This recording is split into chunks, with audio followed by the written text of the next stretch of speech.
tight timetable.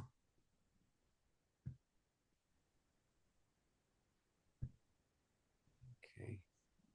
We'll give it one more minute maybe and we'll jump in. Um, we're here, I'll pop up the agenda to let everybody know what's going on. We're going to kind of move past the announcements and so forth. And we'll get back to that at the very end. Alex, you wanted a few minutes of introduction. You going to stay with us for a bit, or I think you also have to have a time. You got a tight timetable as well, I right? do. I'm headed up to Albany today. Our first day of session is tomorrow. So, but I wanted to hop on and say hi to everyone here. So I have a little bit of time. I can't stay for the whole meeting though. Okay. When do you have to leave, and how much time do you need? 3 5 minutes. I just wanted to say hi and talk briefly about things we're looking at for a session. I'll be very quick. Okay. All right. Very good. Um,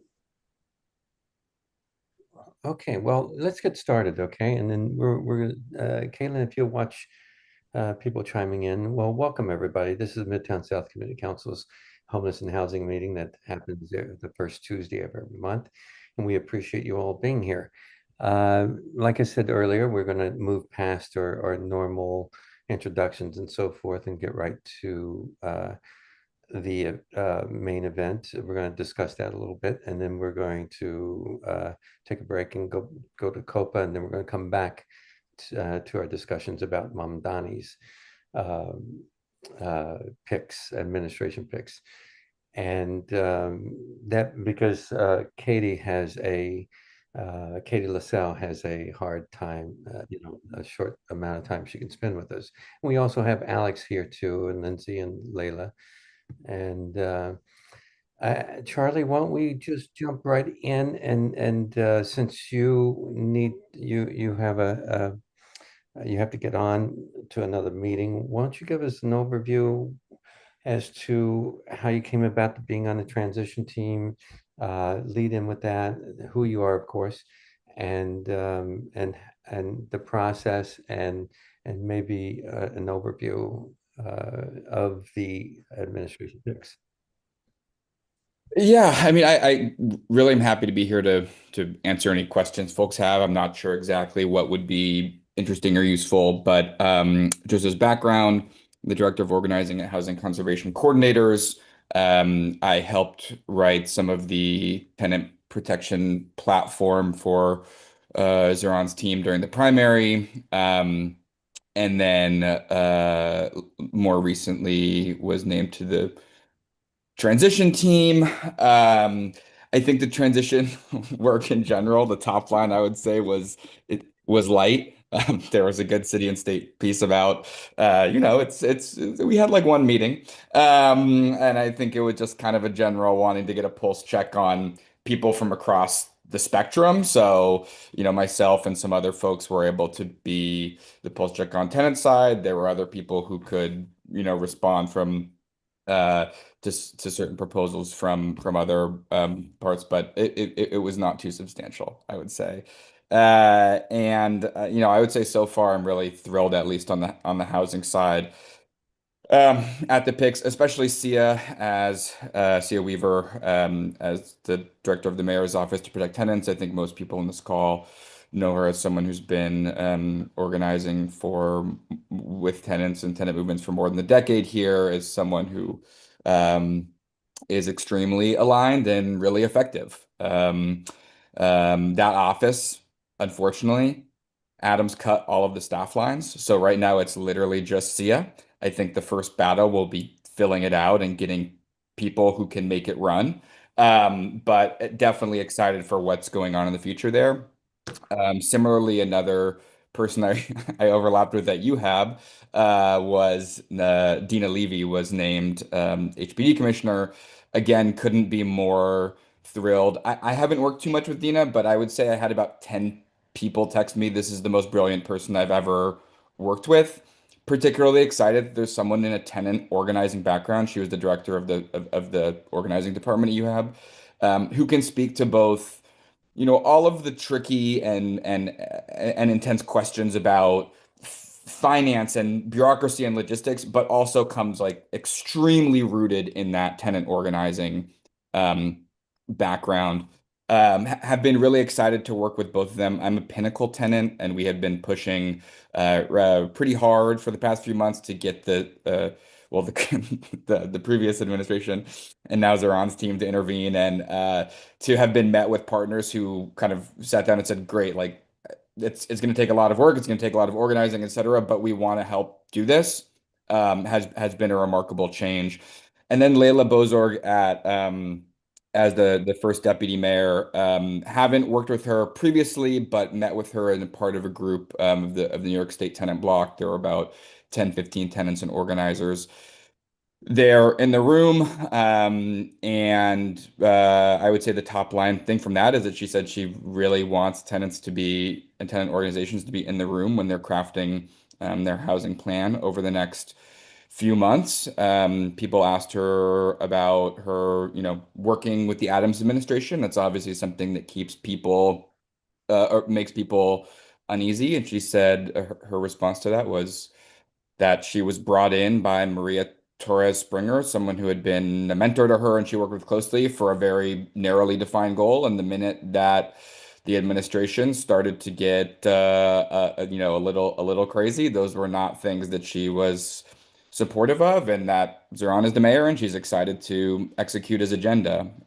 My understanding of some of the inside baseball for her pick is that there were a number of candidates, and Layla, and this is just off my own like rumor mill, so take that with all a grain of salt. Layla had a really expansive view of what HPD should do, not just what it's done under previous mayors, but it should be involved in a much broader range, kind of returning to a more expansive vision, rather than people who had been like, all we should do is the stuff we've done. All we should do is rezonings and deals and facilitating development, which is obviously one big piece, but that. So overall, and in my experience as a Pinnacle tenant organizing, I'm really thrilled and excited that there are so many strong organizers who get that things need to change.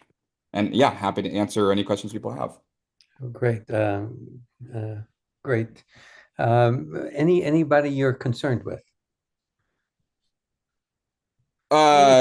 No, I mean not of those. I mean those are really the only appointments in the housing world, and I feel really excited about them. So I'm feeling positively.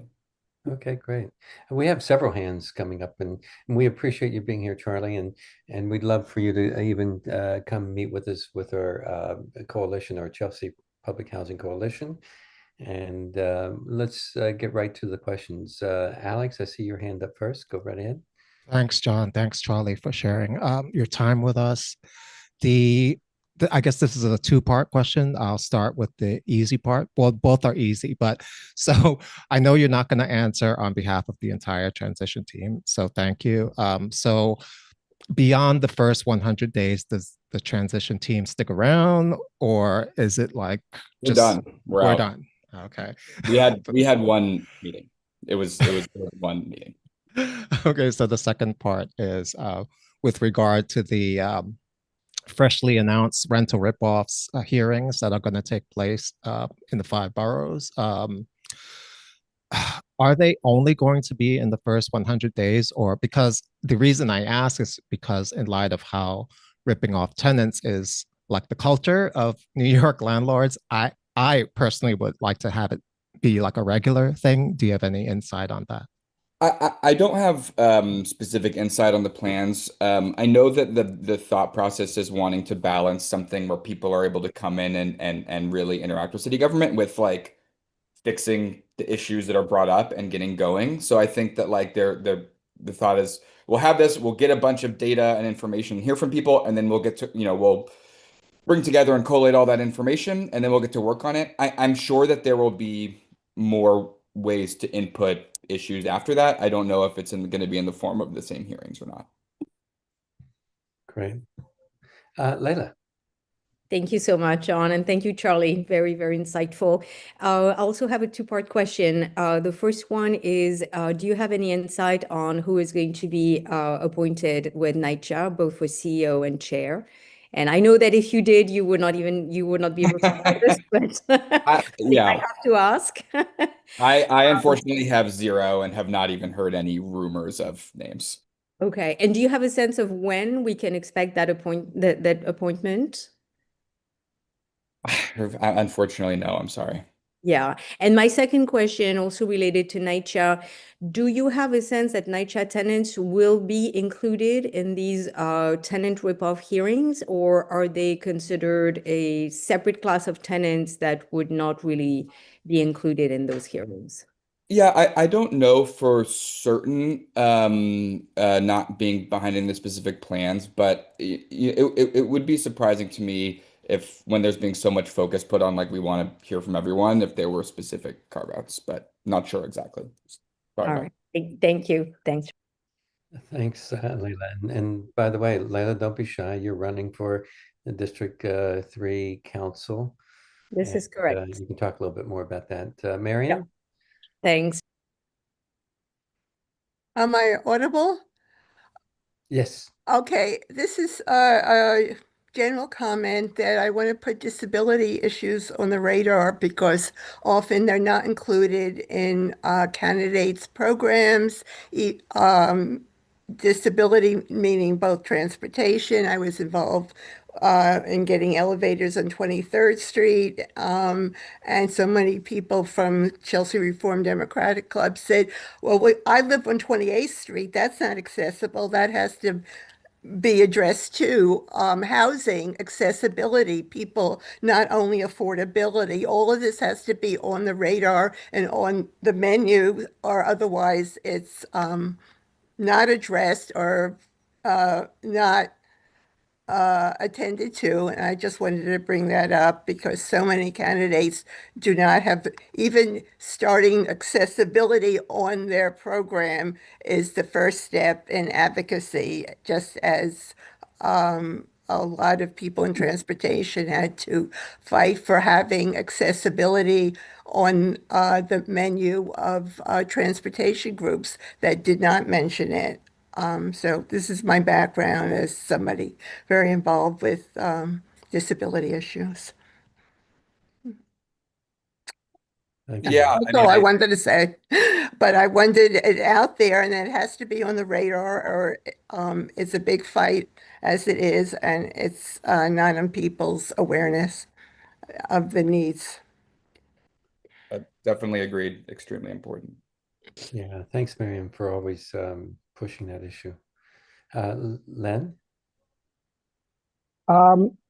Thank you, Charlie. Thanks. I came a little late, so I missed some of your remarks, but from your tone, it sounds like it was really very instructive.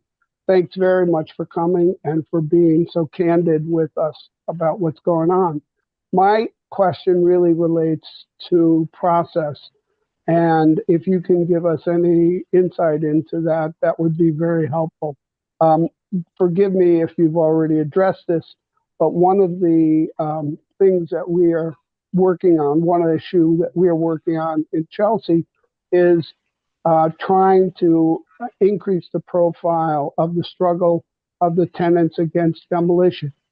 And we've done we've got a coalition, a legal defense fund, we've taken legal action, and now what we would like to do is try to get the attention of people in the administration, and with Cia Weaver being the head of the mayor's office to protect tenants, which includes NYCHA tenants, and with you on the transition team, and with other friends on transition teams, we are still trying very hard to get an audience with somebody.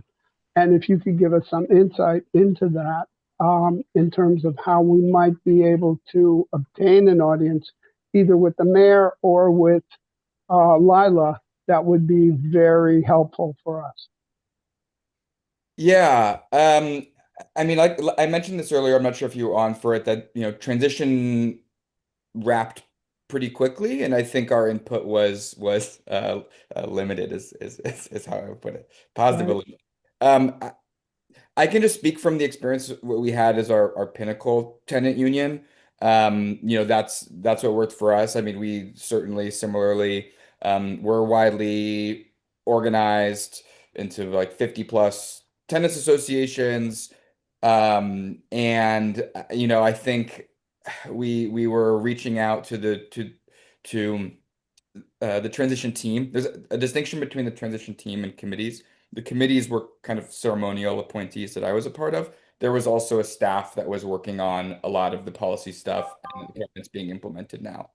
Mhm. So we started reaching out. We were lucky in that one of the members of that team was actually a Pinnacle tenant as well. So we, were able to talk to him in the hallway of a building in Crown Heights a lot, which was lucky. But I think the thing that ended up, we wrote them long memo of like, here's what's going on. Here's why it matters. Here are three immediate policy steps that the city should take. One of them was what they've filed this morning, which was a full objection in our bankruptcy auction. But I think making the asks as legible as possible was really helpful. And then I think the thing that ended up getting us the meeting was just raising the profile of the fight. And Right. through as many actions and press as possible. For Layla outreach, I mean, I don't know if you have her contact. I'm sure that should be pretty publicly available, but really the most helpful thing was being able to go in hand and say, hey, we have 5,000 tenant signatures from these buildings. That's what I feel like was effective, and Right. I'm Thank happy you to for that. hop offline and strategize as well at another time. Right. Great. Thank you, Charlie, Yeah. very much. Thank you, Charlie, about that. And Lindsay, Lindsay is Yes. also running for city council. I just want to kind of mention that. And Oh, why? Thank you. One, Charlie, thank you so much for coming today. And it was very comprehensive what you said. The one thing I would add that is maybe related to folks here is that in addition to your committee meeting, my understanding, and I've certainly been back channeling names, is that you get to pass and other transition committee members get to pass along names. And so I think to Layla, your point earlier about the NYCHA chair and others, now is still until we know who some of these appointments are that relate to the work that we care about, we should be channeling that. And I think, Charlie, you could probably, group together with other folks on that transition committee, because I know they really are looking at that. And I don't know if they told you whose portfolio this will be under, but my understanding, because I love to be annoying this way, is we get, if we have names, to the transition committee members and then also directly to the portfolio holders. So I would just say that for that strategically, John, and for everyone on this call, and hi, Robert, and so many other friends here, that's important. And just because John had mentioned, I could give a few thoughts. I just wanted to back up what you said about the two main folks that relate to our work here. I worked very closely with Dina Levy at the state when my portfolio included HCR, and you couldn't get someone more brilliant and more caring. So I just have great things to say about her. So I do think she'll be a great partner to the extent that she can. And I understand there's a lot of reasons to have mistrust. So I'm not trying to push that back at all, but I think she's great and brilliant. And then Sia Weaver, and I saw some commentary in the chat. My experience of her is that she's very anti-rad pact. So I think that is all very good. She's very vocal and out front about housing preservation trusts and the like. I think if I were in your position, and certainly to the extent that I can, I would be trying to bug her in a very positive, annoying way. The earlier, the better, because I think my sense of what they're doing is putting the administration person, kind of like Dina, and then more of an activist type to push the envelope. And I think she will do that. And my experience in conversations with her and Housing Justice for All is that she's very anti-rad pact, and so I think it fits perfectly. So I just wanted to share that. Excited to be here. Excited to see you, Layla, and yes, I am running for Council 3, but excited to just be here again and see so many friends. Thank Yeah. you. 100% great suggestion on the names and the name submitting. And I would just say again on Sia, I know some folks logged on later and missed it. she is the only staff person in her office. So just have a tempered, I think good to keep the inside and the outside game. Like, yes, be contacting Sia, Layla, whomever. Also, it can only happen if there's a high profile fight and well organized on the outside. So both and. Thank you, Lindsay, for that. And just keep in mind, Charlie has a hard out at 10, correct, Charlie? And Alex, you're still with us, right? You're going to be hanging on for just a little bit longer, right? And let's get to a couple more hands, and that should probably about do it for Charlie's time. Caitlin? Yeah, it's really quick. I want to say thank you, Charlie. I know right now you're kind of on the hot seat of like responding to all these questions. And you made it really clear about what your role in the transition team is. But I wanted to just raise a red flag about Layla Borzag. This isn't a secret, but she was literally knocking on doors at Fulton, which is I'll just say I'm part of the Chelsea Public Housing Coalition. So Fulton, Elliott, Chelsea is threatened with demolition, and everyone, not everyone might know that by related NYCHA. Fulton, one of the buildings at Fulton is scheduled first along with Chelsea Addition, where the seniors are living. And Layla Borzag literally left handwritten notes at our tenants' doors, knocking on a Sunday night about relocation concerns. And I just want to say it said like chills up our spine throughout the community, because here and then that week she got announced to be the deputy mayor for housing, and it just sent a really concerning message to us about Mamdani. Mamdani's pick, and of course, we're so thrilled about some of the other appointments, but this one was really concerning, and it made us concerned about the position around NYCHA more generally, because we know this is the blueprint for NYCHA throughout the city, and Fulton, Elliott, Chelsea, that literally, again, Sunday night, she was knocking on doors of tenants in one of the buildings. I know you can't answer that, Charlie, but I thought I should just say it out loud. So yeah, thank you for hearing. Thank you, Caitlin. Thank you for that. And Rob? I'll be very brief, and I just want to say thank you to Charlie for your service as part of the transition team, even though I know it wasn't as meaningful as you would like it to be. I also want to give you a shout out about your conference I attended a month ago, and I took a bunch of photos that I sent to Max Uhlenbeck, so you guys are free to use them as you want to. I will say this, John asked you about any critical thoughts, so I'm going to offer some critical thoughts. Sometimes we fantasize about a mayor like Mamdani or somebody like Mamdani being elected. I will start out by saying I'm all for Dina Levy. Dina Levy and I go back 15, 20 years being in the streets together, working together. So Dina is the best choice I've seen so far. I do have some criticisms about Steve Banks and his role and this extra title of Deputy Mayor for Health. What does that mean when you have a Deputy Mayor for Health and Human Services? Also, they were announced together. So does that Deputy Mayor for Health and Human Services have to answer to Steve Banks? A lot of my work revolves around homelessness. I haven't heard much about a commissioner for the Department of Social Services. I'm in favor of Molly Park staying there because I think we're at a critical time that we're in. And if you remove that person and put somebody new in with the government cuts that are coming down, we're going to be in trouble in this city. So I'm all in for keeping Molly Park. And I just drafted a letter sending to both Layla. I sent it to Helen Ortega. Anybody who wants to listen, I dropped that letter in the mail because I think it's important to retain her. But again, I just want to say thank you, Charlie, for serving. Sometimes we get these announcements and everybody gets keyed up, but I appreciate your honesty saying, we didn't have much to say, right? And that's not your fault. Like sometimes they, I call it theater, government theater sometimes, right? And I think you can appreciate the way I'm phrasing it. I'm not targeting you. That's not where this is coming from. It's just, sometimes our government puts on theater and, sometimes we have to call it. So thank you. Thank you for your service. Appreciate it. Yeah, Thanks, John. definitely agreed. And I would just say about Steve Banks, my only interaction with him has been through this Pinnacle bankruptcy, and it was very positive because to have the city's top lawyer come on and say, not, I think you have a good case, I don't think you have a good case but what can we do to support the tenant organizing here was a very fresh experience that I felt positively about. Charlie, he's great. He's great as a lawyer, don't get me wrong. And his role as corporation counsel is perfect, but he gets a lot of credit from the de Blasio administration saying he reduced homelessness.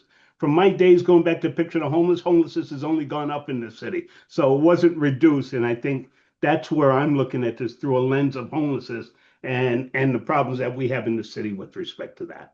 So thank you. Yeah, thanks, Charlie.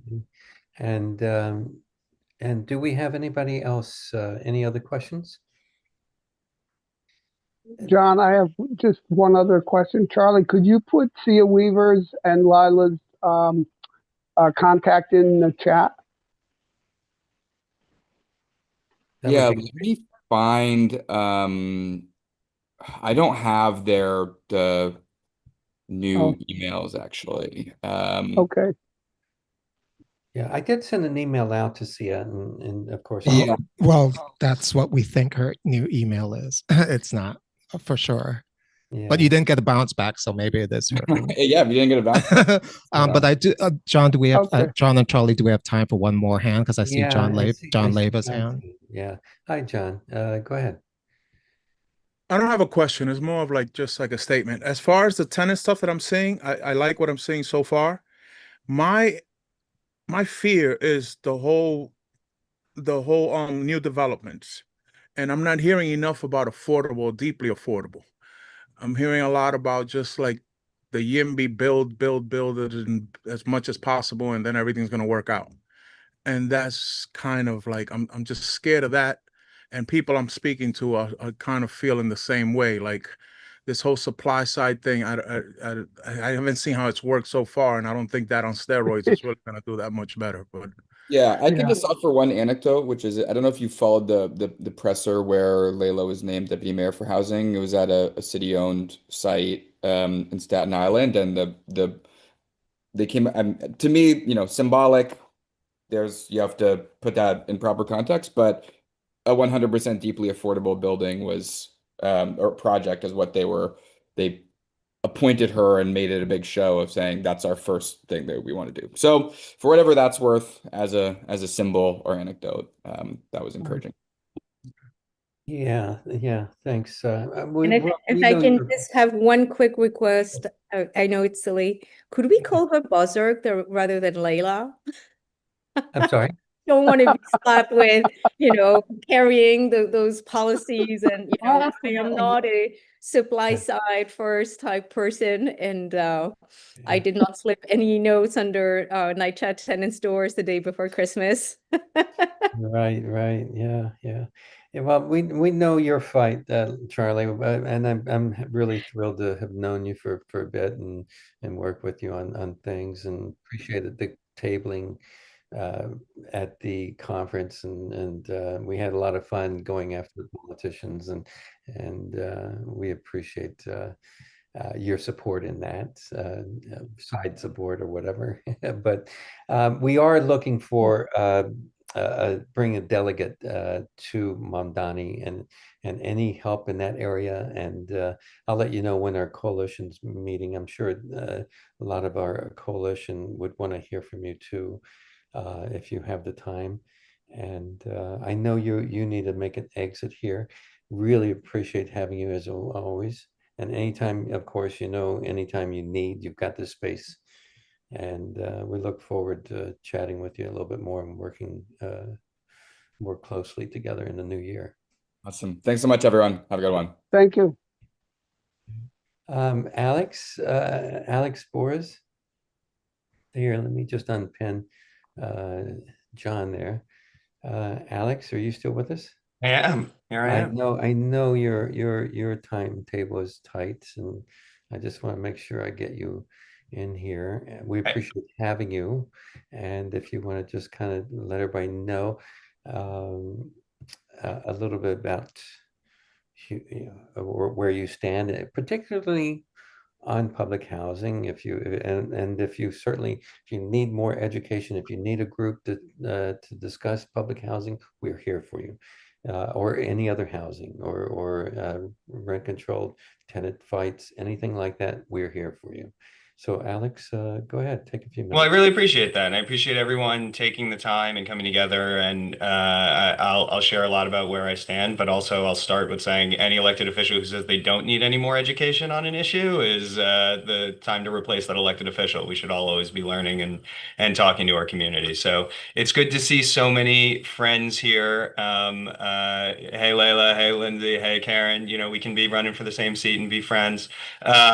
This is a group of people who are really working together for the rights of tenants, the rights for everyone to be housed in New York, and that's critically important.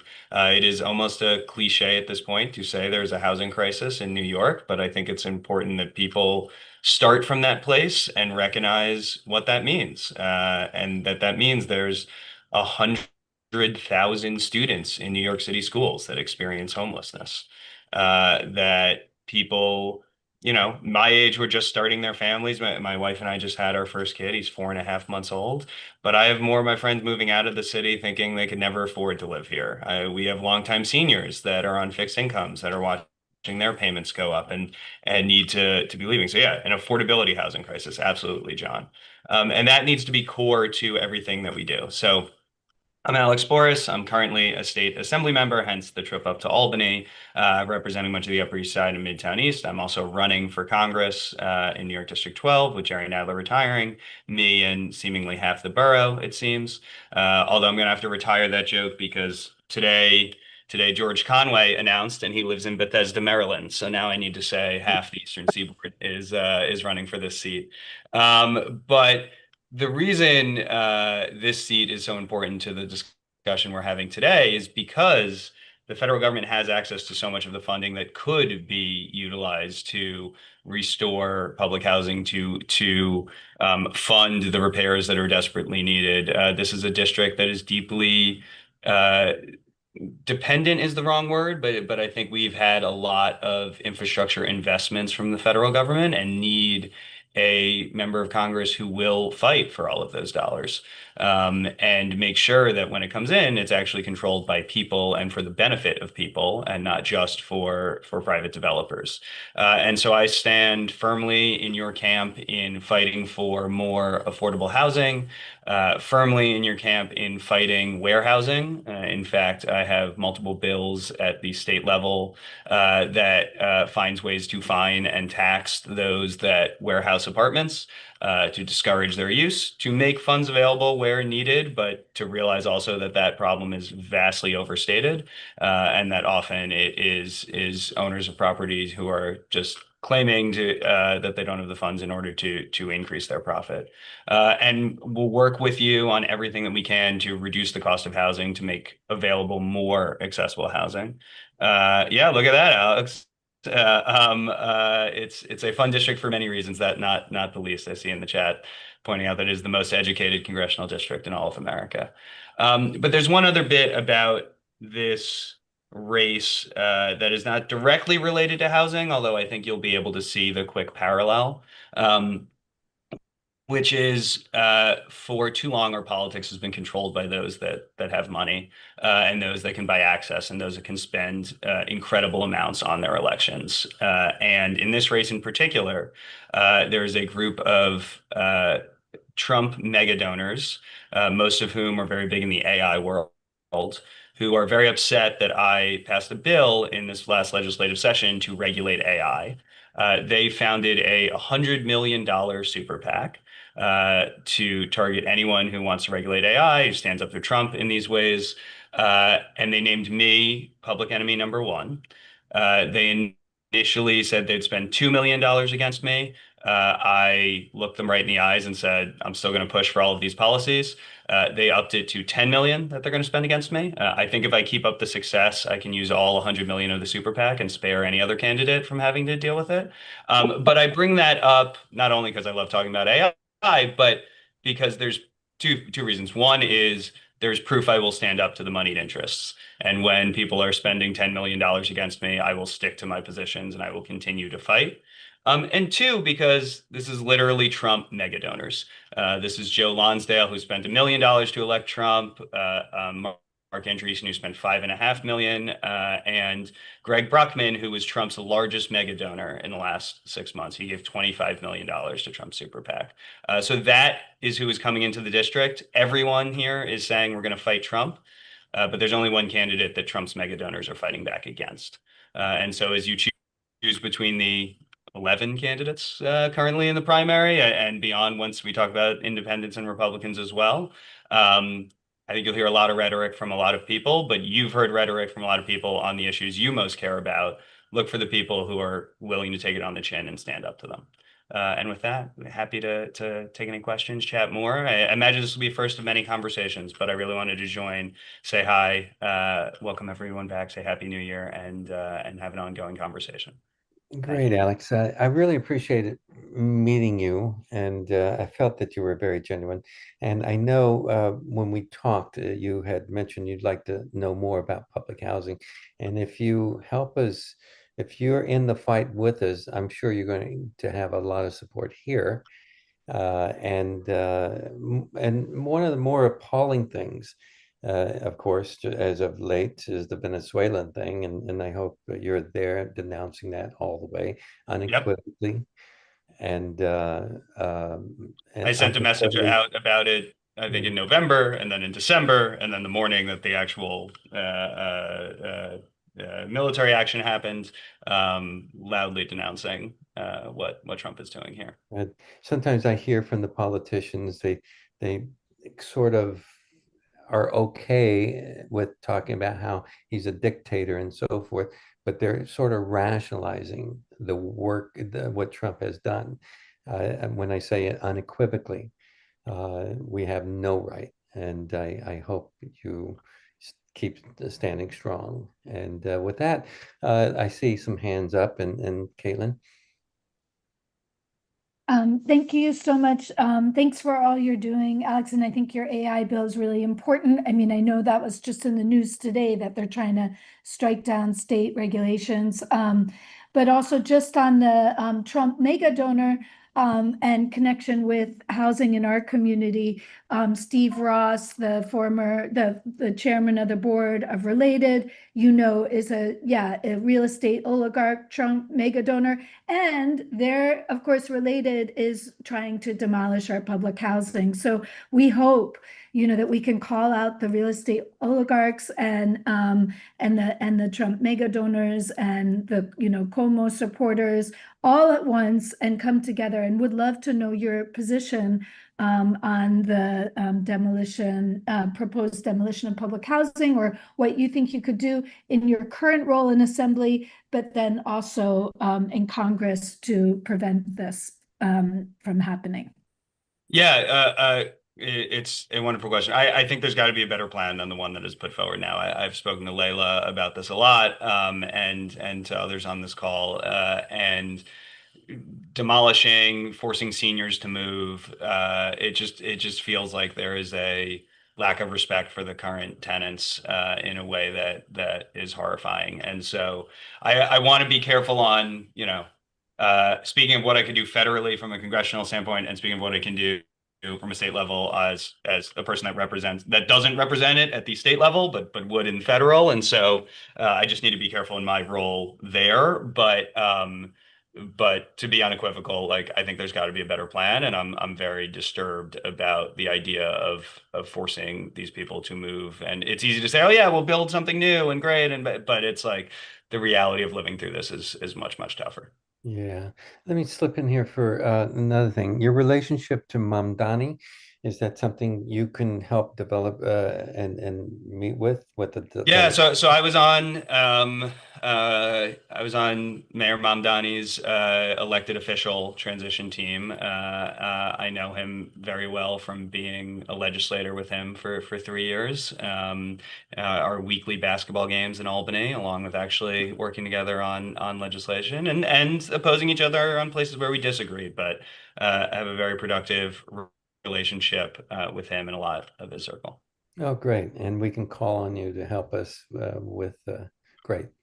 And sorry, I meant to thank you for bringing that up, John, because I meant to say the every elected official who's on his transition team, so that's like 100 of us, but myself included, have access to a portal to refer people into the administration. And so if there are good people who should, be there, and you want to put me or my team in touch, happy to, if it's someone I know, very happy to refer. If it's someone I'm not, happy to like quickly try to get to know them and see if I want to submit in as another way of helping to get good people into government.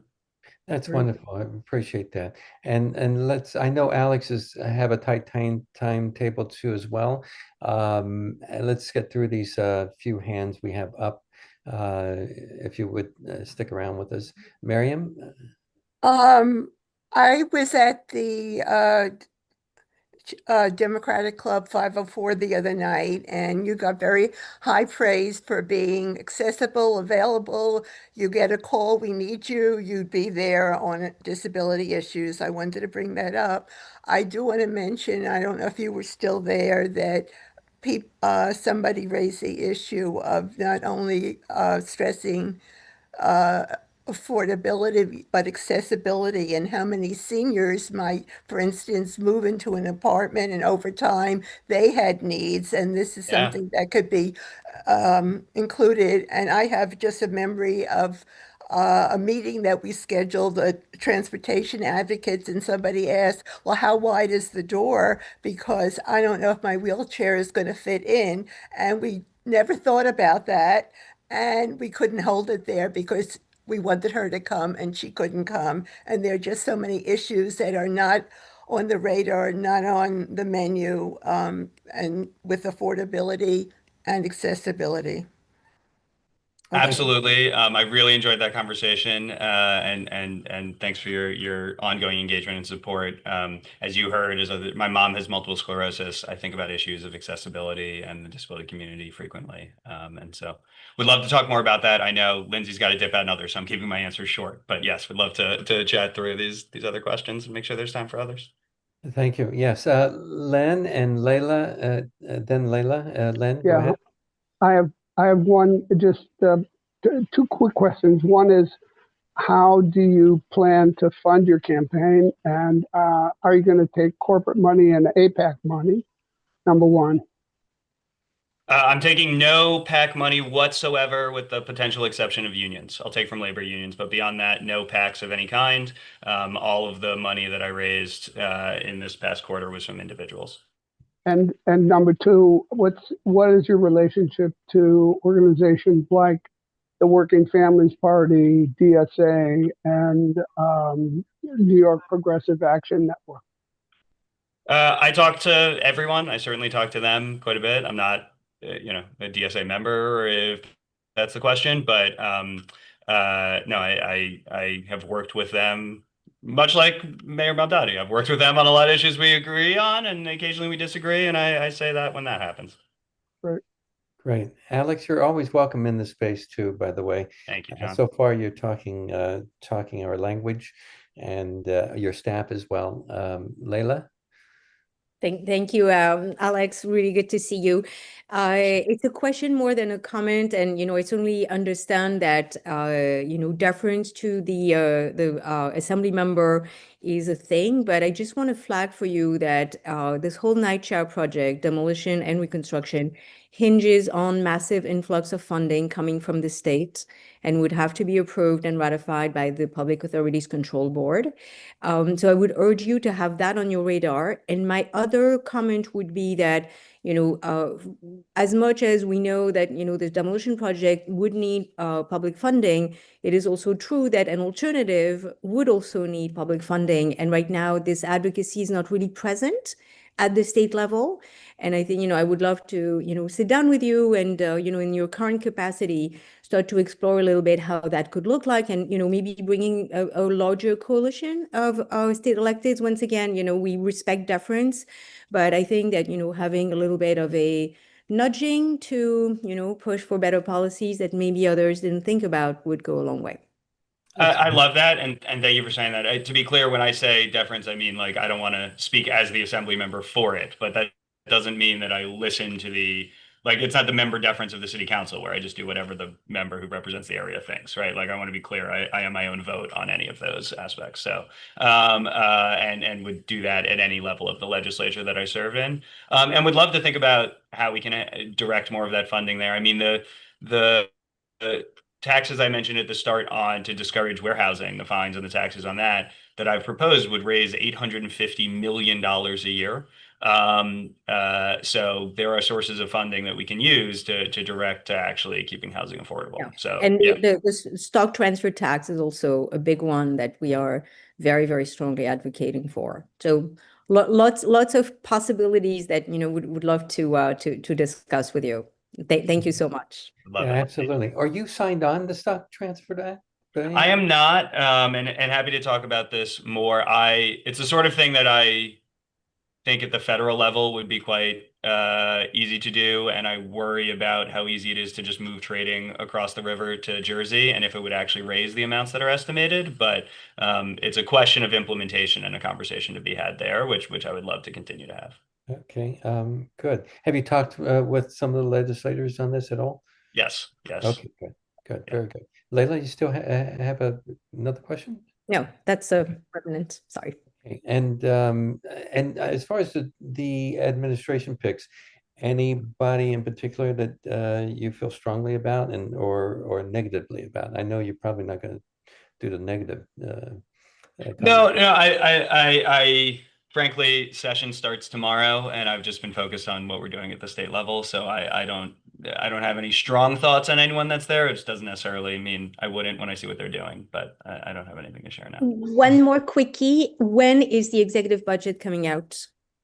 So we gavel in tomorrow, and then the governor will do her state of the state next week on Tuesday.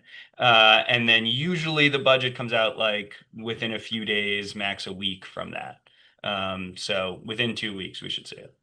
Great.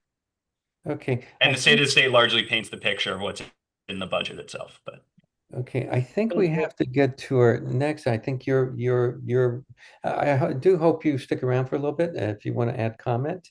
I don't know how much time you have. I already shifted. I'm supposed to be off at 10. I shifted something. So let me run. But thank you for having me. And to be continued. Thanks. Yes, thanks for being here. Thank you. All right, you have a great day. And You too. all right, so we're going to kind of slip into the COPA conversation and some of the bills that were quashed on Adams's exit. He wants to give us a poke you in the eye thing as he walks out the door. Certainly, we hope the door kicked him in his ass. Excuse me. But Katie is here. Katie LaSalle. Katie, you want to join us? And I'm I know here. you have a hard out at 10:30, right? I do. Yeah. Thank you so much, John, for having me, and Alex and others for helping to set it up. And nice to see everybody and so many familiar faces as always. It's awesome. Yeah, I'm really just here to give a quick update on COPA and then to implore you all to take 2 minutes and call City Council Speaker Julie Menin in support of COPA. But let me share a little bit about where the bill is at. And actually, I think there's a bunch of people who I haven't met on this call. So I'm Katie LaSalle. I work with New Economy Project, and we anchor coalitions and campaigns in the cooperative and solidarity economies. And one of our coalitions, the New York City Community Land Trust, which unites over 20 community land trusts and allies in the city. That coalition has been campaigning for the Community Opportunity to Purchase Act for many years now. A bill which is aimed at providing opportunities for organized tenants working with preservation buyers to get the first shot at purchasing their homes, taking them off the speculative market when those homes go up for sale. So yeah, I have to say, this is really not my campaign. I just came in February, but others who are not here have been organizing this, and many people on the call, actually, including John Leva, who's been a COPA champion for many years. Shouts out. Have really built a tremendous campaign. They built a supermajority of support in the city council for this bill. over 200 organizations across the city in support of this bill, including unions, faith groups, really broad-based movement to pass this COPA bill. And the really exciting news is that City Council passed COPA in December, just shy of a supermajority with 31 votes in support, and some Democrats abstaining, including the new Speaker, Julie Menin. And it was really heated. The landlords were there. They had a whole van blasting things about COPA that weren't true, like COPA's going to kill the American dream. So they really turned out and tried to shut this bill down. But they were unable. We were victorious. And unfortunately, Eric Adams did veto the bill, though, on kind of like the nth minute of December 31st. So now to pass this COPA bill in the next month, we need to motivate Speaker Menin to call for a vote, and then we need a supermajority of 34 council members to pass this. This is an uphill battle given the opposition, but this is 100% very possible. We've already built a huge movement and support for this bill. We've got an incoming council that it includes a lot of new folks. So we're going to be hustling really hard this month to get this over the finish line. A couple just notes about what's happening. So there's a lot of opposition, particularly in the news, and we expect that to continue. And there continues to be a lot of false information circulating. So if you guys are having conversations with people and you're hearing about COPA, definitely set the record straight that COPA right now, we've negotiated this bill for many months. So right now the bill includes significant concessions. It applies to a limited universe of distressed buildings and buildings with expiring regulatory agreements. It doesn't compel sales, and it only applies in instances of sales. So this is really in a lot of ways a pilot program, and it could be really impactful. And I think people could use this to organize and take over their buildings, and that's incredible. But really, this is not, some of the things you might hear in the news are like, this is going to tank the housing market, and like landlords will be fined if they don't sell to tenants. None of that is true. So definitely call on all of you to support us and help to spread the word about what COPA really does. And then, in the next month, we're going to be doing a lot of targeting of individual legislators and also some group actions. So we're phone banking Menin regularly. And there's also a number of new legislators whose support we think we might be able to get to a supermajority. So if folks have any connections to, sorry if I butcher their last names, I'm actually a state policy organizer, but Hankerson, Encarnacion, Maloney, Aldebol, and Thomas Henry are our top targets. So if folks have connections to any of those incoming council members, we want to talk to them immediately and try to get them onto COPA. Because if Speaker Menin sees that we get back up to a supermajority, she's much more likely to call it for a vote. And then tomorrow at 11 a.m. at City Hall, we will be rallying in before the first stated meeting of the year. And I'd love to see any and all of you there. Again, that's 11 o'clock. Yes, it's set off perfectly. It's in a great piece. Lydia? Sorry, Lydia, I've just muted you, but I didn't know if you were having a question for me, but yeah. Okay, so would love to see you guys for the rally tomorrow. I'm going to pause and see if folks have any questions. I know I've just gone through a lot of information quickly.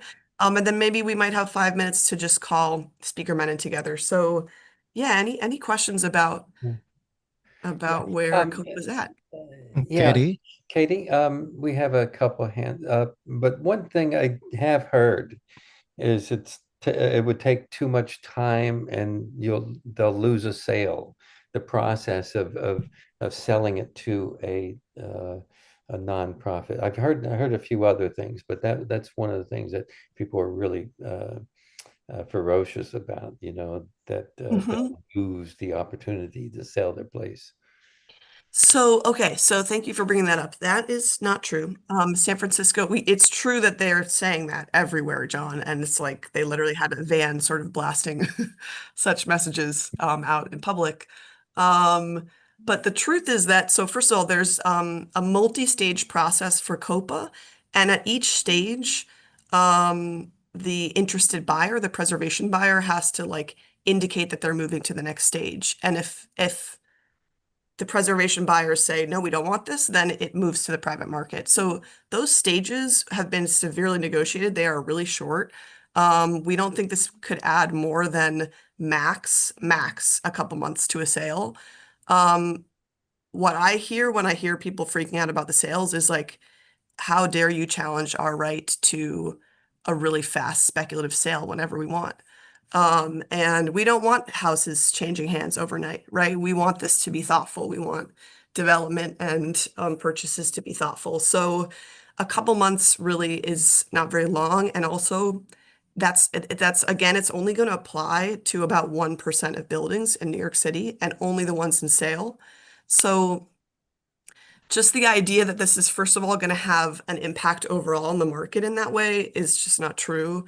But also, yeah, the idea that this would like have a negative impact on a seller's ability to sell, I think is not true. And in fact, it's going to introduce more buyers into the market. And I think for some of these distressed buildings, frankly, I think they would be lucky if the public would help tenants purchase and rehab them. I think the landlords would be lucky. They're not saying that, but I think that's true. So, yeah, I don't know if that helps answer your question, John, but Yeah, it does. yeah. Okay, let's get to Alex, and I know you want to do the phone banking. And by the way, Midtown South was very happy to be there with you in the beginning and supported you on this. Yeah. Alex? Yeah, thanks, Katie. So being that 31 voted yay and 3 backtracked, sadly, does it stand to reason that the veto override vote could be the same, end up the same, or has a high chance of ending up the same, which would mean COPA is truly vetoed?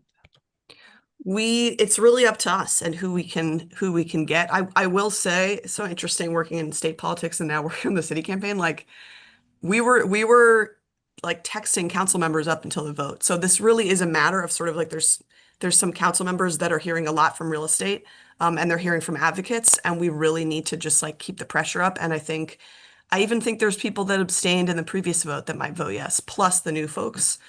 So this is not in any way like a lost battle, and is really about like what hustle can we put in, yeah, over the next month to see this through. We'll try and support you. So Katie, you've got co-host, of course. Yeah. You want to go ahead and conduct your phone banking? I shall. It's super simple. So it's just going to take everyone 2 minutes, hopefully. So let me do. All right. So this is a very simple script. This is her district office. I actually couldn't find her legislative office number online, if anybody has that. But this is her district office. And at this point, we're asking everybody to call her, even if you're not a constituent, given that she's the speaker.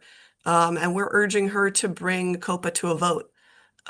So this is really a numbers game. Like when we are hearing from council members, we're hearing like, I got 100 calls from Advocate, I got 105 calls from real estate. Like they're really just tallying it in that way. So you don't need, it's great if you want to add, your own flavor, your own story, whatever to your voicemail or when you speak to a person. But the most important thing is just you support COPA, you're a New Yorker, get that call in. So let's make some calls right now. Let's maybe just, I'll go off mute and we can do it maybe for like 3-4 minutes. Once everyone calls, only one person is going to get to talk to the staff member, ping him the phone. So it will be a lot of voicemails. So let's do it right now. Say again, John? Make sure you mute everybody. Please mute. Yeah, please mute and we'll come back in like 3 minutes. We're taking a pause and calling, right? Katie, I have a fast question. So is there like a tighter clock because it didn't pass with a veto-proof majority? So it's like the others that did pass with a veto-proof majority, but were also vetoed, do they have like a longer time frame for Julie to decide? No, everyone is 30 days, and I think it's 30 days, not 30 business days from the first stated meeting of the year. And I don't know if folks saw, there was actually a New York Post interview with Menon this week, and she she kind of implicated or implied that the bills that passed with a supermajority were going to pass again. And like she was sort of like, we're considering the bills that didn't pass with a supermajority. So I think our problem is that she already wasn't a supporter. And then the fact that it didn't, like, we have the same timeline, but the fact that it didn't pass with a supermajority gives her a reason to say we can't pass this. So that's why we need to keep the pressure up, get those numbers back up. Awesome. Thank you, Doreen. Awesome. Thank you, Caitlin. Yeah, Doreen? Yeah, we can connect Okay. about this at a later time, but I got an actual person. Oh, awesome, John. Hold on. I'm just going to hear Doreen's question, but that's great. yeah, in a personal capacity, I do Astoria Tenants Union and organizing. I know Western Community Land Trust, all of that. But I'd love to learn more about COPA. I know there's TOPA at the state level, as well as like, what the psychology was of, because we knew the mayoral administration was going to change, and I think it was expected that Mayor Adams was going to veto it. So I would have expected to wait for Mamdani. But just in general, would love to connect separately about all of this when you can. Yeah, let's do it, Doreen. Can you drop your info in the chat? And yeah, and I will say, we thought about this waiting for Mamdani. And he's a supporter and he's been great, but I think we are also been very aware that he's going to need to leverage so much political capital to win his 3 major demands that he's promised. And I think personally, rent freeze is going to be one of the hardest. I mean, it's already causing a lot of fervent and fervor. And so I think, yeah, I think our analysis has been, because we had this opportunity under Adrienne Adams, who has been a supporter, to really try to get this in now before Zoran sort of has to take up this mantle of meeting the many goals that he's set. And yeah, we know that's going to be his focus. Absolutely, Caitlin. I will send this to John. Will that work, John? And you can send it out? Oh, absolutely. And you can Excellent. CC Caitlin if you. I have Caitlin's info too. Yeah, great. Okay, good, And I good. see Doreen's hand. Doreen, is that the old hand or a new hand? Oh, that's an old hand. Sorry. Yeah, I Okay, put my awesome. information in the chat, so you can reach out there. Cool. Okay, awesome. Thank you. Doreen, gonna- what's AD 60? Oh, I'm here for Assemblymember Nikki Lucas's office. I just joined the team, so I'm trying to get updated with all the moving pieces. So really glad to be here. I'm looking forward to collaborating together. That's wonderful. We're happy to have you here, and we're happy if you want some time on the agenda for next month, let us know. And Katie, I know your time is about up. And John, you mentioned John's involvement. John, did you want to add anything really quickly about the COPA? And Katie, if you drop that script, that'd be great. I'd like to. Katie, do you also see the question from Natalie Goncharov in the chat? I can verbalize it. Oh, excellent. I do. Yes. Natalie's Okay. asking what's the deadline. So technically we have 30 days, but we're really trying to push the calls like immediately, like this week and next, because we really think Menon is unlikely to sort of take 30 days to make a decision about this. Like she's gonna make a call on these bills probably soon. So I think the call timeline is just ASAP. Okay. And if Yeah. anyone needs like a kind of summary, like how did we get here, like for your union, for example, Nat, like what is COPA? We have all the materials, so just let me know what you need. Yeah, I can always add it to the recap and always send it out and to our listserv and we're happy, and let us know what else we can do to support. Katie Lassell, everybody, one of the greatest organizers I've met in my tenant and housing and advocacy and public housing, and we've been at this for a long time. And Katie, it's always a pleasure. And So kind. Any last words? No, just thank you for those kind words. Nice to see everybody. And we'll connect soon. I'm sure I'll be in a meeting sometime soon. Thank you, Great. John. Thank you, everybody. Thank you. Okay. So that was our discussion on COPA. We're going to segue back into the Mamdani discussion. I think there's several picks. I'll put the agenda right back up with some of the comments. We did invite a few people to comment that had experience with some of the picks, know something about them. And if anybody else that I miss here, but I know Rob has a lot of a good purview of Rob. I'm gonna kind of pin you, and then Sam Turvey's here. Everybody, Sam is. We've been fighting with Sam over the Midtown area. With Vornado over the Penn area. That's been a long battle. Sam, are you still here? I thought I saw, there you go. I'm going to pin you. And then Katie, of course, and Lynn, and all of our coalition team. Layla, you still here? As you speak, I'll add you I'll pin you. Let me put the list up here of some of the comments.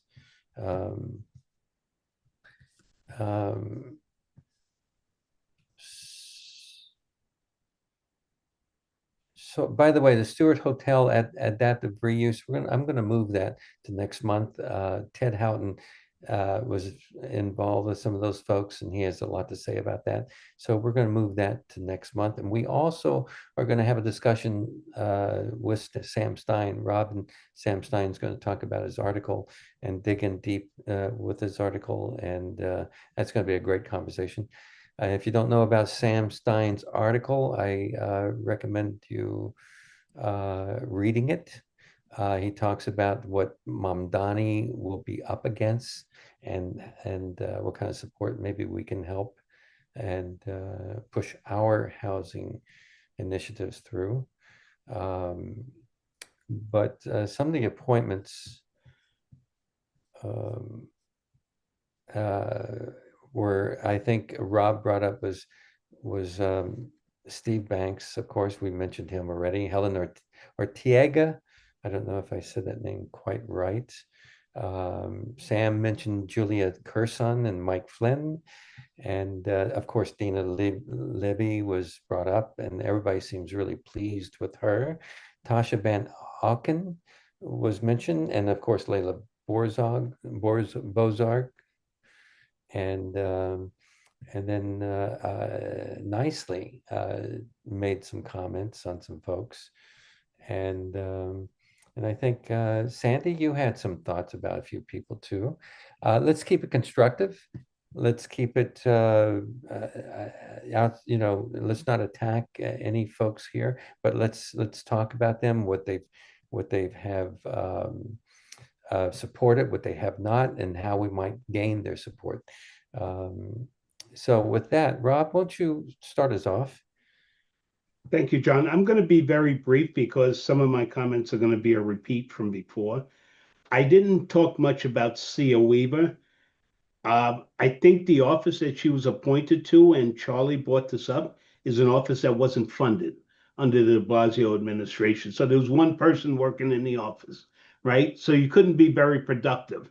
So the question for me is that office going to be financed, right? That's a budget issue. When does the new budget come out? So I don't see the effectiveness of that office until down the road. That's if and when it gets funded. So we have to sometimes critically think about some of these appointments and what they mean.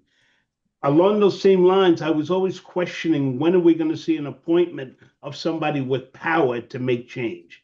Well, I think Dina Levy's appointment is just that. She's running New York City's housing agency. That's huge for me. Dina and I go way back. Interesting parallel. Dina used to be Sia Weaver's boss at UHAB, so there's a connection there. Pretty incredible. They all worked at UHAB together years ago, and I've worked with both of them over the years. And Dina I even worked with when she went into the governor's office, went to HCR. So I think that's a fantastic appointment. My criticism of Steve Banks is, under de Blasio's administration, he was credited as the commission of the Department of Social Services, which was constructed under de Blasio's administration, bringing HRA and DHS together under one umbrella. Often he is credited with reducing homelessness. I don't see it that way. I see homelessness as rising. From the time I started with Picture the Homeless back in 2007, there were 25,000 people a night in shelter. In the email that I sent last week, as of last Monday, there were 85,000 people a night in shelter. I often will criticize people by saying, or criticize the city by saying, if you keep doing the same thing over and over and expecting a different result, it's the definition of insanity. I bring that up because I was asked in 2020 or 2019 it was, by the London School of Economics to work as a researcher here in New York City with a PhD student in London who was comparing homelessness in the 90s to homelessness in the 90s in New York and homelessness in the 90s in London. And from then I came up with the conclusion, we're doing the same thing 40 years later. And no wonder the numbers aren't going down. Prices of everything is rising. The cost of housing is going up. So the situation is getting worse. So I just question the fact that Steve Banks was named Corporation Counsel, but also an additional title of Deputy Mayor for Health. What does that mean if you also have a Deputy Mayor for Health and Human Services? Is the Deputy Mayor for Health responsible for having employees within the city answer to him? So does that Deputy Mayor for Health and Human Services have to answer to Steve Banks? In my opinion, that would be problematic. So I think we need some clarification. We can always fantasize about how great it is to have a mayor like Mamdani in place. I think we still have to look at it through a critical lens and hold people accountable for the things that they say they're going to do and how they go about doing them. So that's the conclusion I come to. I don't know Layla Borzig well, but while on this call, I finished a second letter to her. I'd also sent a letter out last week talking about the Impacted Advocates group that I work with, wanting to make sure that we transition into the new government. Jessica Katz formed this group, and we continue to meet with the city on a regular basis. I'll finally say I haven't heard anything about the department, the commission of the Department of Social Services, which I think is important, especially with the HUD budget cuts that are proposed and the way they've attacked the continuum of care and the notice of funding opportunity. It is important that we retain institutional knowledge because we have a housing situation in the city that is detrimental. We rely a lot on the federal government, but I've known from conversations with Molly Park that there's a plan that they can withstand any budget cuts for 1 year. Will a new commissioner be able to pick up from where Molly Park left off? I don't think so. So I think it's important that we retain that institutional knowledge, and that's part of the information I sent out to Layla Borzig. So thank you. That's it for me. Thanks, Rob. I'm glad you mentioned the fantasy, how great this administration might be. I think we've been there. I think we put our hopes and what we'd like to see into a particular candidate, but or now mayor. I think we really have to, as Lynn would say, we have to get behind him. We have to push him. We have to get in there. That's right. and get down and hound him. I think his rhetoric is worth voting for. I mean, look what we just been through. Look where we are now. So with that, I know Sam, I think I know you've been involved with the transportation fight and with Vornado and Midtown, and you've mentioned a few folks. Why don't you chime in? You're on mute, Sam.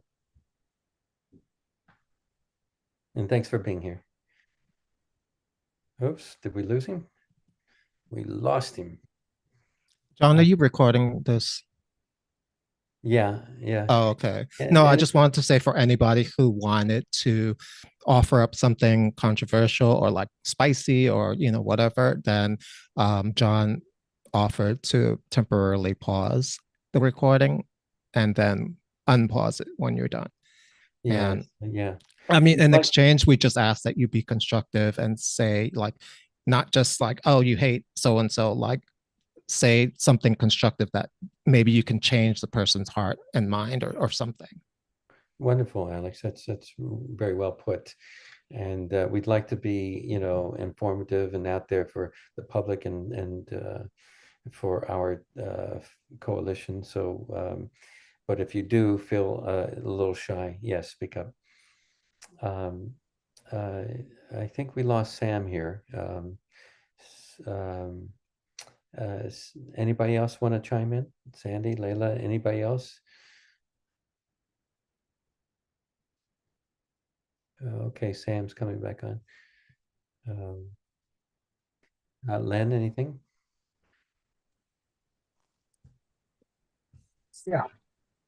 Well, I would, if I could, I would just simply add that we are dealing with a system. We're not dealing with just personalities. And we have to understand that we can only rely upon the people and ourselves, and building a movement that demands the kind of changes that we want is what we have to do. And that becomes the task before us, because that will have an impact on whatever policies eventually are implemented and enforced. That's all I would say. And Thanks. Yeah, go ahead. That's it. Okay. Hey, John, Alex, I think, John, I think I'm back now and have sound. Yeah, I see. Alex, if there's anything in the chat, of course, spicy or whatever, please point it out. I'm not really focused on the chat at all. Go ahead, Sam. Yeah, sorry for the technical difficulties, folks. John asked me to speak about the few people I have some knowledge of, not a tremendous amount about. But on the DOT side, Mike Flynn, I have not worked with him directly, but he has a deep affiliation with Sam Schwartz, who I think most of us consider to be one of the good guys. And I take some of my leads, not all, but, from the Streets blog folks who I think are pretty close to this. And, I think we can at least expect to be listened to on many of the issues on streetscapes and the type that we think important. Julia Curson, who has a very senior role now, I do know somewhat. She was with the governor's office. She was also on the station working advisory group, which I was recently appointed on. I've had a couple of discussions with her. She's actually been, whether she meant it or not, who knows, but complimentary about many of the writings that Rethink sends out. She feels they're well written, entertaining, and has expressed general support, but it seems somewhat as a private individual as opposed to a public individual. The governor of late, particularly with her calling Block 780 off limits and some things like that, has been leaning in our direction. How far that goes remains to be seen. I do see it as a good sign that the governor and most of the local electeds have said 780 is off the table. And I think what John's going to be discussing next week in terms of the conversion of the Stewart to affordable housing, you're beginning to see that southern segment below 31st Street to move in positive direction. So I think that's good. What I would say about Julia is she does come out of the MTA, or at least part of her career. And sources I'm close to feel she's very pro MTA. And the MTA and/or Janno Lieber has their fans and detractors. I sit somewhat in the middle on that, but I think whether it's the press or even certain of the advocacy groups, they sort of lean Janno. Sometimes that can be hostile to some of the other agencies, which may be deserved. At times with respect to Amtrak, it's certainly deserved, but I think we need to be careful about it. While I'm neutral on Janno, I do see out of that organization a my way or the highway attitude. And I think we're going to need to be careful about that. On Through Running, he has expressed some openness to it in a Gothamist piece late last year. Whether he means that or not remains to be seen. I think he's very hostile to some of the other Penn Station ideas that were not his own, and his has been taken off the table. And the kind of things you'll see is a lot of, we should just replicate the Long Island Railroad concourse throughout the rest of Penn Station, and that's good enough. reasonable people can take that position. I don't. I was there over the holidays a few times, and I think if you stand near the 8th Avenue side of the Long Island Railroad Concourse, you can't be sure whether or not you're in today's Port Authority bus terminal or not. It's really not a very great station. While that's more form than function, I think if you go down to many subway stations in New York City, they're nicer than the Long Island Railroad Concourse. I would point to the Staten Island Ferry subway station as one of them. So, I think we need to do better. Obviously, Rethink is more concerned with function being the through running argument than not. And I think you saw we sent something out Monday, reissued a Jim Venturi, Nick Alescu piece about the impact through running can have on affordability and housing starts, which Andy Byford has been backing us up on with his experience with the Elizabeth line. So I do think people are reading and hearing these arguments. We all have to keep making them in our own sweet way. So I at least know Julia, I have to get a new email address for her, was reading and paying attention to what we said. And, that's half the battle to get somebody to even acknowledge you exist. So I'm cautiously north of neutral there. And on Mike Flynn, while I don't know too much about him directly, I think we're going to see the Mamdani administration trying to do more than meet us halfway on a lot of these issues. And there are things we have critically of him, whether it's his affiliation with the City of Yes, or I think he has a lot of RPA, or at least one RPA type on his transition team. I, at a minimum, from what I've seen of him to date, think he's willing to pivot if you prove your point. And the thing I think we can't do is sit on our hands and wait for them to define the message. We have to get our messaging out loud and clear early, whether it's the public housing issue or through running or any number of other things. And you'll see that in a lot of what my organization is sending out. We are trying to do that. I'm also working with other organizations. I do think the preservation community needs to come out even more strongly and say, stop scapegoating us. That's where I stand on this. I guess, Caitlin, thanks for that reminder. I'm the chairperson of Rethink NYC, who's had a lot to do with advocating for a better resolution of the Penn Station situation, whether it's the above ground station where some of us started, or converting the station operating model to through running, which is the way trains increasingly operate in North America and Europe. And through running would turbocharge the sustainable economic benefits of the gateway tunnels, whereas the railroads proposed to knock down the neighborhood to the south and add terminal tracks would be sending us into the 1950s instead of the 2150s. So that's my story, and I'm sticking to it. Thank you, Sam. I appreciate that. Pam, I'm glad you came back. Pam is, of course, part of Save Chelsea and part of the coalition as well. Pam, I know you have some thoughts. I'd love to hear what your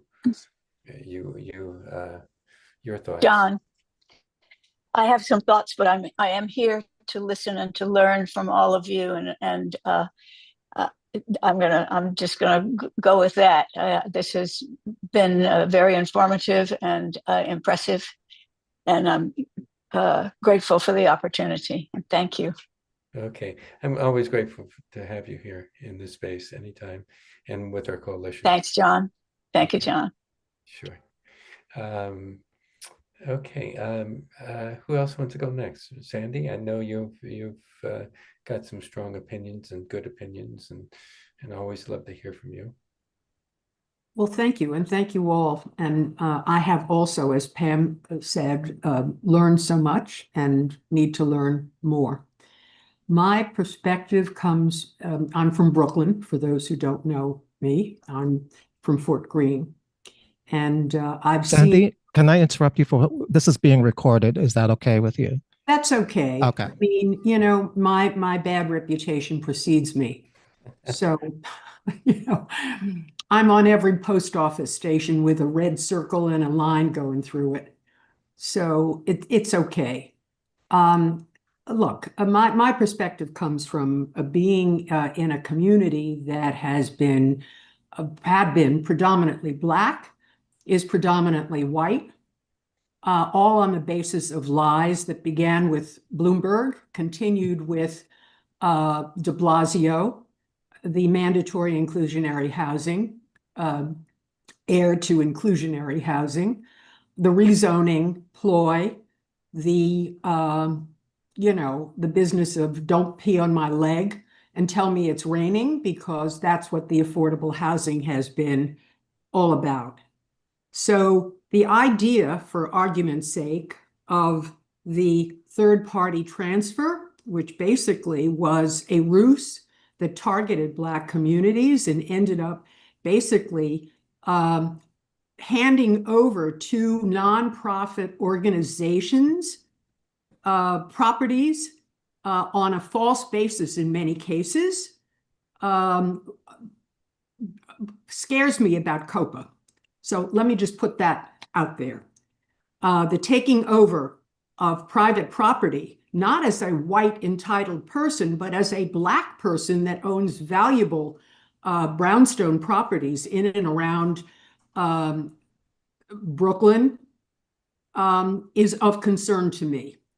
The nonprofits that are part of the deal that have been handed over delinquent properties through either trusts, et cetera, are of concern to me.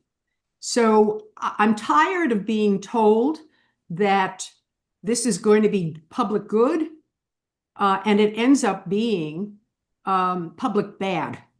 So I'm very concerned about all of this.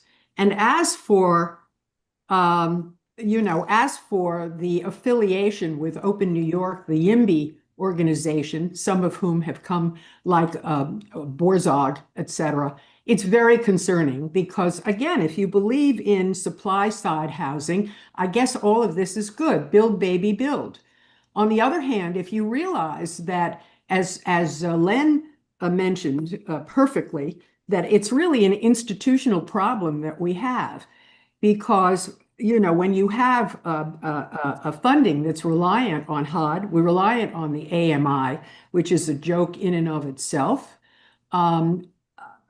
And when you rely on LIHTC, which basically allocates money, and when you rely on opportunity zones like poor, blighted downtown Brooklyn to get tax write-offs, there is a feint going on that is, for as far as I'm concerned, it's serving up some really bad lies, and I am very concerned.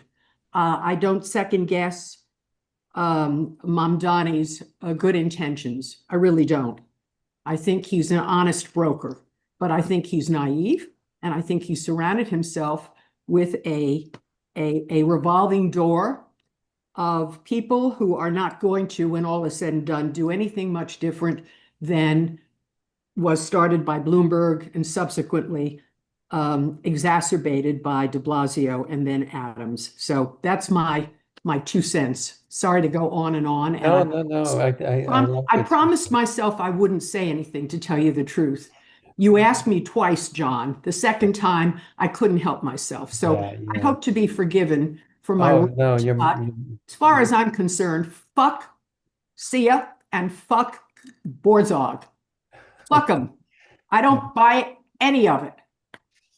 Yeah, no, that's you raise some good points, and I certainly, I've been there at the beginning of COPA. I don't think that was the intention, but if there is, I'm sure you've read some of this stuff. You always do some due diligence.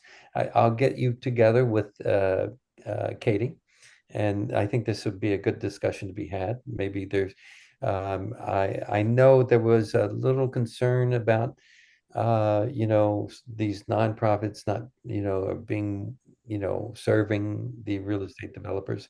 And I think it's a good discussion.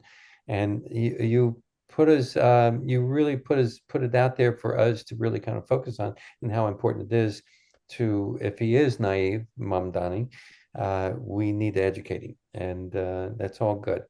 And I want to let everybody know who else is here. Don't be shy, especially in new people, and make sure you put your affiliate in when you can. And Casey McNaughton, are you with us? I see your name here. Yeah, I'm here. How are you guys doing? Casey, I really appreciate having you with us before, and I know I owed you a call back. I know that. I think you're brilliant. I think what you're doing is brilliant, and I bet you have something to say. Yeah, I think I am feeling slightly optimistic this month. Maybe it's just because the new year happened, but I think that the other day someone asked, like, what are the big wins that the tenant movement is seeing, or that, people who support affordable housing seeing? And I think a lot of my answer was just like, well, all the wins are going to be determined by like what happens next and who we're holding accountable, and like what implementation we're doing to make sure that tenants know and not just like advocates know what's happening. So I'm really excited about the work happening with the Union of Pinnacle Tenants. I think that press conference that we saw on the first of the new year was a real commitment to saying that we are following the lead of good organizing work that's happening on the ground here across all 5 boroughs. And for anyone who doesn't know, the Union of Pinnacle Tenants is the first citywide in all, technically not all 5 boroughs because there's no Pinnacle buildings in Staten Island, but across all 4 boroughs that we've seen in modern history at least. And I'm really excited to hear more about plans for COPA implementation when it passes, because I do believe it will pass. I think that COPA as a tool can be used as like a really strong vehicle for organizing tenants and building real tenant power. And yeah, I've just been really excited to hear more about what's happening with the NYCHA buildings in Chelsea. I don't live in Chelsea, I live in Queens, but I do know that at least I want to see a bigger commitment to reinvesting in NYCHA from the state and from the city in whatever way they can, especially when it is like New York's one true form of like social housing that we have that we should be reinvesting in every year. Nicely said. And Casey, tell everybody who you are and about your organization a little bit. Yeah, my name's Casey. I am one of the directors of the Youth Alliance for Housing. So we are a collective of young people who are tenant organizers. We train young people to become leaders in the tenant movement because we think that an intergenerational tenant movement is a stronger tenant movement. Right now, we work on many different buckets of work, from COPA and what that kind of implementation will look like moving forward. We are also in statewide coalition work with Right to Counsel. So working on the Clean Hands Bill, or the citywide Right to Counsel and statewide Right to Counsel. And as well as running our own campaigns that focus on building up the power of young people that are under university landlords. So we are running across a spectrum of tenant organizing, and we are happy when we can just meet new people and learn about the new work that's happening all over the city and plug our membership in. So hopefully if we start getting any young members in Chelsea or in Midtown South, I'll be plugging them in to come to these meetings too, so they can meet all of you. We'd love to have you.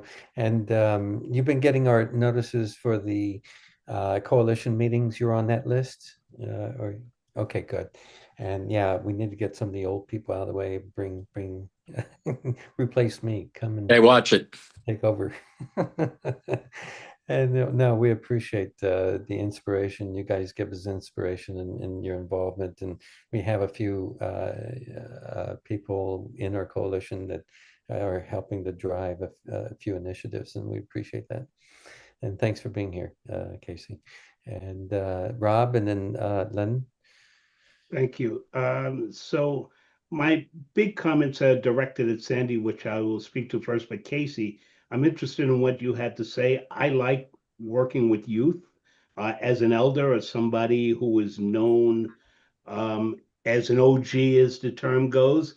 So if you could put your contact information in the chat, I would love to connect with you, because I always tell my students at the New School, I teach at the New School, that the world is not going to change during my time, but I need to leave a set of tools for you guys to pick up the job and finish the work that we started, right? So when you think that way, it's thinking a little bit differently. Sandy, with respect to you, so I want to start, I want to focus on a piece of what you said, because there's a lot of what you said that I kind of agree with, although as somebody who's well known, you know, I'm not as bold to say some of the things as you said. I want to say them, but I always get charged with, Rob, you're well known around the city, around the country, and around the world, so you just can't say all of these things. So I've toned my message a lot of times. But with respect to community land trusts, which is part of what you were saying, I believe sometimes we fantasize about that stuff here in New York and get ourselves in trouble. So there are many land trusts that exist. The question Tom and Gotti, who teaches with me at the New School, we always ask, how much land do you have? Because you're not really a land trust if you don't have any land. What New York City will tend to do is reach out to nonprofits and dump a bunch of decrepit buildings on them. And then those community organizations don't have the resources to bring those buildings up to code. So they're stuck with a bunch of buildings. And I say this from the perspective of being on the board of directors of the Cooper Square Land Trust, which was a 50-year protracted struggle. It didn't happen overnight. It wasn't microwaved. This was a struggle. And it's a struggle that looks a lot different than the struggle that is happening today. So I agree a lot of what you had to say. Sandy, I'm going to reach out to you to have a one-on-one conversation, because I think you and I are on the same page about a lot of stuff. I have your contact information because you and I are in a lot of email chains together, so I'll reach out. Great, thanks, Rob. Yeah, yeah, perfect. Len. Well, I just wanted to add, I'm going to try to be very brief. First, in terms of Casey, thank you very much for your comments. I really appreciate both the content and the tone of what you had to say, because I think it's really great. And I hope you continue to be part of all the work that's being done. And the second thing I wanted to say, really, you know, I think what Sandy had to say, I think it's, while it's fundamentally accurate and totally true, that we live in a system that looks to turn us into dead ends and controls the profiteering and undermines movements every turn. I think we have to fight that. And I think one way for us to fight that is to educate ourselves to more deeply understand the nature of the system that we are dealing with. And I think that that's really a job for us to undertake, both in terms of generations and in terms of what we're up against. Because only by educating ourselves to truly understanding the depth of the control and power that organized capital has in the system, can we really be able to defend ourselves and win what we need to win in terms of being able to thrive. As the Midtown South Community Council says, we want to mitigate or end homelessness, hunger, and the kind of immiseration of working people in this society. So it's by educating ourselves deeply, deeply, deeply in the nature of the system that we're in and fighting against. Yeah, excellent said and well said, Lynn. Well said. And by the way, if you want to, Casey was on our homeless and housing meeting a few months back, and it's on our YouTube channel. You can learn more about what she's been up to, doing, and so forth. It's a nice video, and Alex Young had crafted it. Thank you, Alex, for your work here with the Midtown South Council. You are a jewel. as everyone else is, and you guys really kind of make the space and you know, make kind of give us the, you know, impetus to do what we're doing. And I'm so happy to have everybody involved. Rob, you had something else? I see your hand. No?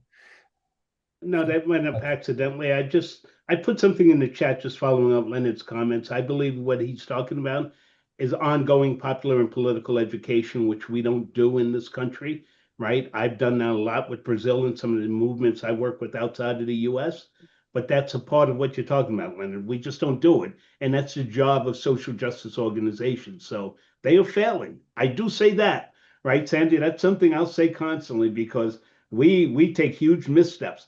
We don't understand the conditions that surround us. When I go to Brazil, okay, sit down. Let's talk about our contextual analysis and what is it, the analysis that we want to live in. What does it look like? Those conversations don't happen. We just firefight here. We run from issue to issue, trying to put out fires. And you know, Right. after a while, the organizer says, "I'm burnt out. I'm tired. I quit. I can't do this anymore." Right? Exactly. Organizer. Yeah, we have to play offense. We have to get ahead of the game and find our structure. It's I very got to jump important. off for another call, folks. Thank you to everybody. And Casey, Sandy, everybody, thank you. We'll talk Thank you, soon. Rob. I see a hand up, and Yeah. also I see a few new names. I do want to get you in here. And there's Natalie and Vivian. I haven't heard a word from you. The space is open to you. Don't be shy. Doreen, we've got to start wrapping this up though. Doreen, go ahead. Yeah, I'm leaving. John, I gotta go. So Okay. Yes, just wanted to introduce myself. Yeah, so right now I'm going to speak in a more personal capacity. I do a lot of housing organizing in Queens from, and you know, I'm first generation, I've been homeless, low income, all that fun jazz. And like, I just really want to echo everything that Sandy said is very accurate, very important. And to try to keep it brief, and I'll come on more of these meetings and build on these conversations, but we keep like trying to do band-aidy solutions, if that. I think it's generous to call it band-aid solutions when like the root problem is racial capitalism. The root problem is what this country was built on. And as long as housing's commodified, as long as racial capitalism exists, there has to be homelessness, artificial scarcity. And the 2021 vacancy survey, I haven't looked at the latest one. This is from, what is it, HVS? Like, there are 353,400 vacant units in New York City, and that's what's documented, right? That's what like we were able to pull. If we used eminent domain the same way, which was messed up, eminent domain was used to wipe out Seneca Village for Central Park, we could house the documented homeless population, incoming asylum seekers, migrants, and deal with all these housing shortage issues, right? The answer is not to build housing. The answer is to restructure our entire society that nobody is homeless. And, you know, we have a housing first model. Finland has done this. Vienna has done this. Obviously, there's more complicated context here, but, you know, that's where all of that comes from. So, you know, I'm looking forward to learning more. I know I'm new to the space. I'm with Astoria Tenants Union. I'm sorry, you're with what? Who? Astoria Tenants Union. Like Okay. that's something I do separate Oh, from my great. work. Yeah. I've fought against Innovation Queens and like, you know, like our dollar's not even based on anything, you know, like a two bedroom doesn't actually cost $5,000 or $3,000. Like it's all arbitrary, right? So like I think like the fact that I heard that COPA was watered down to get it passed, if I mean, maybe it was even an imperfect bill, you could argue, but like why would you pass it if it's watered down? What good does that do?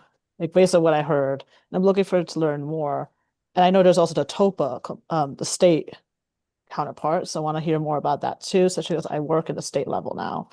But you know, just want to share that we need more political education. But I think as long as like it costs less to give people permanent housing than to put them in shelters. It's like 4 times the amount. I used to work in the council. We saw this all the time.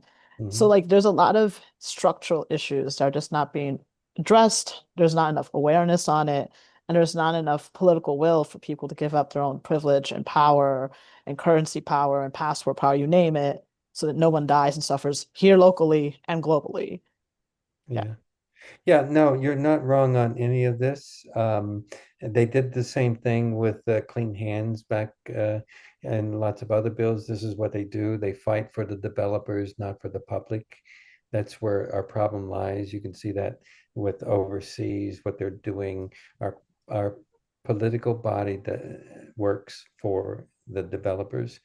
And although I agree with you that the racial capitalism is there, but it's capitalism is the cancer, and I think we have to look at it as a whole, inclusive. We start dividing it into a specific capitalism like racism, and we extract it from capitalism, but the whole core of the problem are the developers and capitalism. That's in my belief.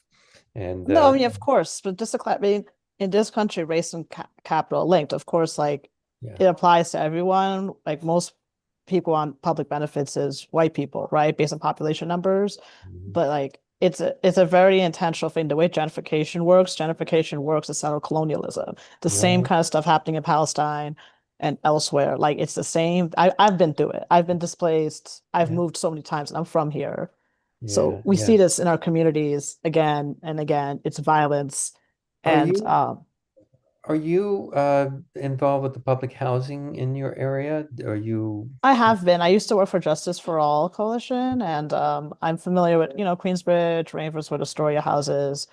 But I'm now with Astoria Tenants Union. It's a volunteer position, but I've just been focused on all the horrors happening all Yeah, over.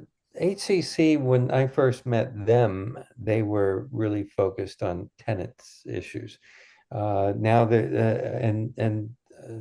and now they've grown by including the homeless issue and public housing. They're starting to look at that. They invite me into their space, and so as the critical mass is necessary, and I think those groups are very, very important.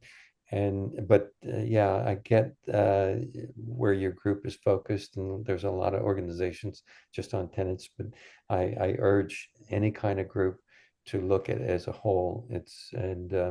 I appreciate you being here, and I do hope, and anytime you want to set an agenda item, let me know.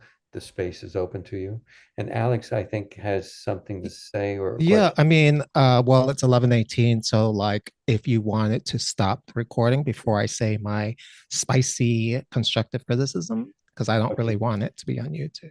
Okay, here's what I'm going to do. I'm going to do a quick review of the agenda. I'll give you the last word, Alex, and we can stop the recording there. How's that work?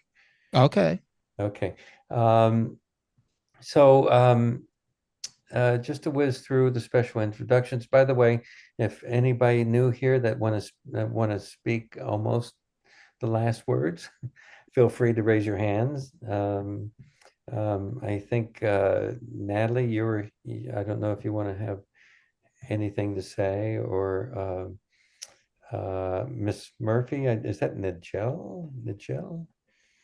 I don't know if I have you pronouncing that at all. She's in the Right to Counsel Coalition. Oh, okay. Steering committee. Hi, Hi. my first time on. Oh, okay, good.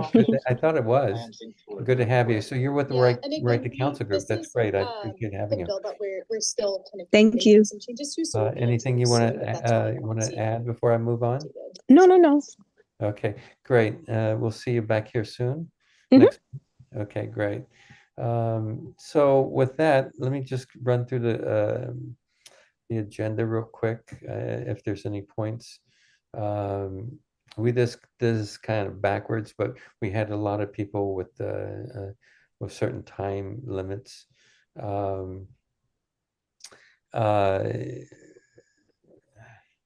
By the way, we're with the NYCHA. We were in court. We the tenants that were being sued in the Supreme Court. That case was thrown out. We're still waiting for a decision on the merits of Take Root Justice's action. We're getting ready to file. We actually have filed an action on public housing on the 402B, concerning 402B. I won't get into the details of that. We'll have somebody to speak. Maybe one of the lawyers can come and speak a little bit more about it. Our Chelsea Public Housing Defense Fund has been raising funds for the legal protection of the tenants. Right now, there's what's happening over there is there's a lot of harassment, coercion, as it has been, and but we've got a little bit more evidence to what has been happening, and we're going to pursue that objective. The 402B questions NYCHA's right to even enter into a contract and use public land for private building, private entities, even entering into a contract with a private entity. There's more to 402B. If you want to know more about that, I can send you some information on that. I do need some people to help with the street sheets. I want to disseminate it a little bit more broadly, update them. So if a group wanted to get involved with that, we can put your name to it. There's a lot we're doing, and sometimes some things fall by the wayside. And we have some objectives and some initiatives that we want to put in place. Next month, John Levy will be here with, well, actually not Jenny. Her time doesn't, I think she's busy during this time, but I think we're going to do a pre-recording of Jenny's comments, and we're going to talk about public land for public good with John, and our next meeting, of course, is the first Tuesday of February, which would be February 3rd, I believe. Yeah, February 3rd. And the Stewart Hotel is on the agenda for a discussion. We're going to dig in deep with that as far as the mechanics, you know, bring nonprofits together with a developer, with they've got 2 nonprofits involved and a nonprofit developer, and that should be interesting. It might give us some insights and some tools to work with. And there was some bills that we did not mention today, but we're hoping they get back in, you know, we're hoping that we can put them back on the table. Mayor Adams certainly did a number. He did his usual genuflecting to the developers and to hurt the public. That's nothing new. I don't think anybody's going to argue with me there. And as far as that goes, we're going to close out this meeting. And we hope you're back here next month. And thank you all for being here. And let's stop recording. Oh, Alex, I'm gonna. Yeah. Are we off? Yeah, I'm going to stop the recording. Also, I'm going to stop the. Wonderful. I heard the thing say recording stop. So I gotta mean, stop the live.